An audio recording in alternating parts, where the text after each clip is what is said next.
नमस्कार दोस्तों, option trading की basic to advance learning series की एक और वीडियो में आपका स्वागत है। दोस्तों, आज हम बात करने वाले हैं कि ऑप्शन ट्रेडिंग में रिस्क मैनेजमेंट और मनी मैनेजमेंट क्या होता है। लास्ट वीडियो में प्रज्वल भाई साहब ने हमसे पूछा था कि यार ये एज ए बिगिनर ट्रेडर हम मनी मैनेजमेंट और रिस्क मैनेजमेंट से क्या सीख सकते हैं, इसके बारे में प्लीज एक वीडियो बनाइए। तो चलिए हम बिना किसी देरी की वीडियो की शुरुआत। मैनेजमेंट एक ऐसी चीज है जो ज्यादातर लोगों को लगता है कि वो हमें बिल्कुल रिस्क फ्री कर देगी, लेकिन ऐसा बिल्कुल नहीं है, ये एक अफवाह है। और अगर आप जब लाइव मार्केट में ट्रेड करने जाते हो तो आपको भी पता होगा कि कोई भी स्ट्रेटजी 100% रिस्क प्रूफ नहीं होती है। जब हम बात कर रहे हैं मनी मैनेजमेंट की तो आप ये मत सोचो कि अब हमें किसी भी ट्रेड में लॉस नहीं होने वाला है, लेकिन मैं आपको बता दूं हम अपने लॉस को काफी हद तक इसको सीखने के बाद कम कर सकते हैं। मनी मैनेजमेंट सबसे इंपॉर्टेंट होता है स्टॉप लॉस। अगर आप स्टॉप लॉस नहीं लगाते हो और कोई ट्रेड आपने लिया और वो ट्रेड अगर हमारा लॉस में जाने लगा तो आपका साइकोलॉजी इफेक्ट करती है और आप उस ट्रेड को ब्रेक इवन में आने का वेट करने लगते हो। ब्रेक इवन मतलब कि जिस प्राइस में आपने बाय किया था उसी प्राइस में आने का वेट करने लगते हो कि भाई मैंने 100 रुपए में बाय किया है और 100 रुपए जैसे ही आएगा तो मैं उसको बेच दूंगा, मतलब नो प्रॉफिट नो लॉस में उसको बेच दूंगा। जिन लोगों के पास 50,000 से ज्यादा का कैपिटल है वो लोग सिर्फ 25% ही ऑप्शन ट्रेडिंग में यूज करें।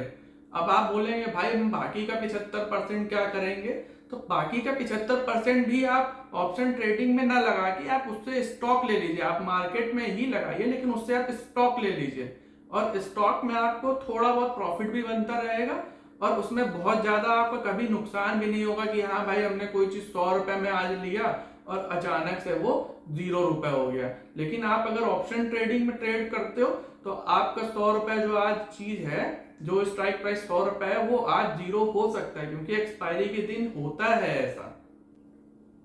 अब बात करते हैं जिनके पास 50,000 रुपए से कम का कैपिटल है, मतलब 5,000, 10,000, 20,000, 25, 30 जितना भी है आपके पास। तो आप लोगों को एक रूल सेट करना होगा कि भाई हम दिन में एक या फिर ज्यादा से ज्यादा 2 ट्रेड लेंगे। तो उससे क्या होगा कि आप ओवर ट्रेडिंग से बचेंगे। मान लीजिए आपकी दोनों लॉस में चली गई तो आप कम से कम तीसरी लॉस में नहीं जाने जाएगी, चौथी लॉस में नहीं जाएगी, ओवर ट्रेड से बच गए। और मान लीजिए आपकी 2 ट्रेड प्रॉफिट में हो गई तो आपका एक रूल सेट है कि भाई हम सिर्फ दिन में 2 ही ट्रेड करेंगे, तो जितना भी प्रॉफिट है हम उतना रखेंगे, आप बचा के एंड ऑफ द डे घर ले जा सकेंगे। और आपको बिना रिस्क बिना प्रॉफिट कैलकुलेट किए हुए कि आपका जो भी प्रॉफिट है या फिर लॉस है उसको कैलकुलेट किए हुए ट्रेड नहीं लेना है। आपका प्रॉफिट लॉस कैलकुलेटेड होना चाहिए ट्रेड लेने से पहले। तो उससे क्या होगा कि मान लीजिए आपने बैंक निफ्टी में या फिर निफ्टी में ट्रेड लिया, निफ्टी की आपने कोई भी स्ट्राइक प्राइस 100 रुपए में लिया और उसमें आपका पहले से ही रिस्क कैलकुलेटेड है कि भाई हम इसमें 4 रुपए का रिस्क लेंगे और 5 रुपए का प्रॉफिट लेंगे, तो 4 रुपए का रिस्क 96 हुआ और 5 रुपए का प्रॉफिट 105 रुपए का हुआ।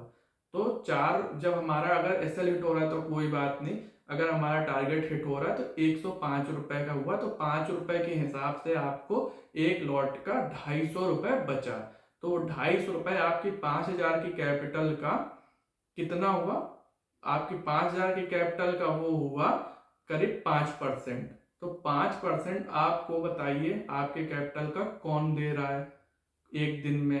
कम से कम आपने एक दिन में 5% कैपिटल आपने महीने का, उससे अगर 5% ही निकाला, 15 दिन भी प्रॉफिट किया तो 75% होता है, मतलब आपका कैपिटल लगभग डबल होने वाला है। जब आप अपना प्रॉफिट और लॉस पहले से ही कैलकुलेटेड रखते हो तो आपकी साइकोलॉजी भी काफी अच्छी रहती है कि भाई हमारा जो भी लॉस हुआ, 2 ट्रेड में लॉस हो गया या फिर 2 में प्रॉफिट हुआ या फिर 1 में लॉस हुआ 1 में प्रॉफिट हुआ, तो आपका सब कुछ जब पहले से ही रिस्क और रिवार्ड कैलकुलेटेड है तो आपकी साइकोलॉजी अच्छी बनी रहेगी।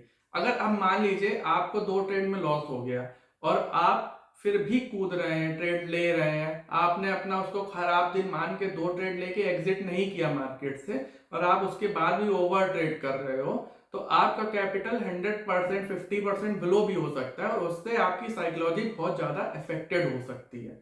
तो आप एक अपना रिस्क और रिवार्ड बिल्कुल कैलकुलेटेड रखिए, उससे आपकी साइकोलॉजी में बहुत ज़्यादा प्रभाव पड़ता है कि हाँ भाई हमारा जो हमने पहले से ही डिसाइड किया था वही हुआ है, उससे ज़्यादा मेरा कुछ नहीं हुआ है।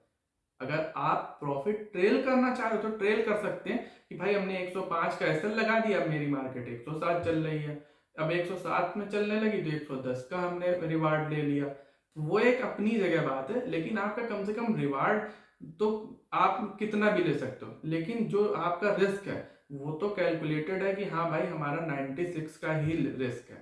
तो अगर आपको इस वीडियो से वैल्यूएबल इंफॉर्मेशन मिली हो तो प्लीज़ वीडियो को लाइक करें और प्लीज़ चैनल को सब्सक्राइब करें, जिससे हमें भी मोटिवेशन मिलता है कि हम आपके लिए अच्छे कंटेंट ढूंढ के लाएं और आपको सिखाने की कोशिश करें।